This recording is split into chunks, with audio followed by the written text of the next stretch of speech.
Pemirsa, sebanyak 212 orang pekerja migran Indonesia ilegal diamankan di Bandara Kuala Namu, Deli Serdang, Sumatera Utara. Mereka diamankan setelah pihak imigrasi curiga dalam dokumen terdapat surat pengantar dari penyalur tenaga kerja. Padahal sebelumnya dari pengakuan pekerja mereka akan berwisata ke Kamboja. Ya, beritanya kami rangkai dengan peristiwa lain dari beberapa daerah dalam Kilas Nasional berikut ini. Ratusan pekerja migran ilegal ini dibawa ke Polda Sumatera Utara untuk menjalani pemeriksaan.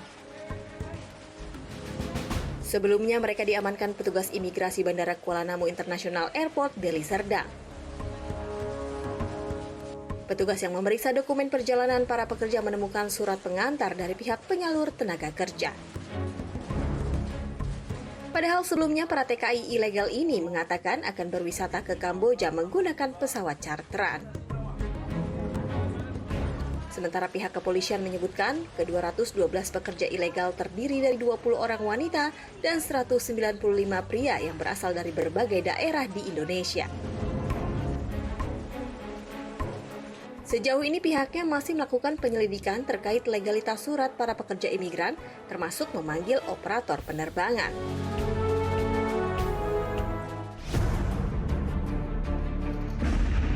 Kelangkaan BBM jenis Pertalite kembali terjadi di sejumlah SPBU di Kabupaten Lebak, Banten. Seperti di salah satu SPBU Jalan Cipanas Raya, Kecamatan Rangkas Bitung, Kabupaten Lebak, Banten pada Sabtu malam. BBM jenis Pertalite di SPBU tersebut sudah kosong sejak Sabtu siang, bahkan kekosongan juga terjadi pada jenis BBM pertama. Kondisi ini menyebabkan warga kebingungan karena hampir di semua SPBU tidak memiliki stok Pertalite. Warga berharap pemerintah dapat segera mengatasi kondisi ini karena mengganggu aktivitas mereka.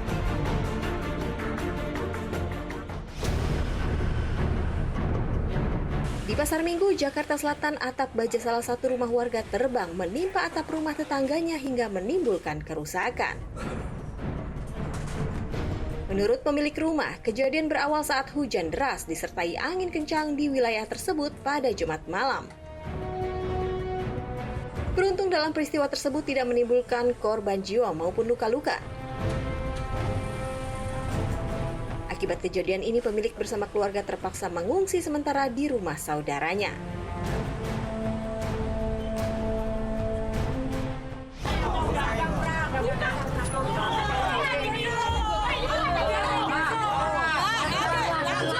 Para pedagang pasar desa Putat Sari, Grobogan, Jawa Tengah nyaris baku hantam dengan pemangku desa setempat. Para pedagang menolak aparat desa menyegel kios mereka. Sementara aparat berdalih penyegelan dilakukan lantaran pedagang tidak mau membayar uang sewa kios sebesar 4 juta rupiah per tahun. Padahal kios tersebut sudah ditempati hampir setahun oleh pedagang. Dari 24 kios yang ada, 9 diantaranya tidak mau membayar uang sewa. Meski ada penolakan, pemerintah desa tetap melakukan penyegelan lantaran status kios tersebut milik pemerintah desa, bukan milik perorangan.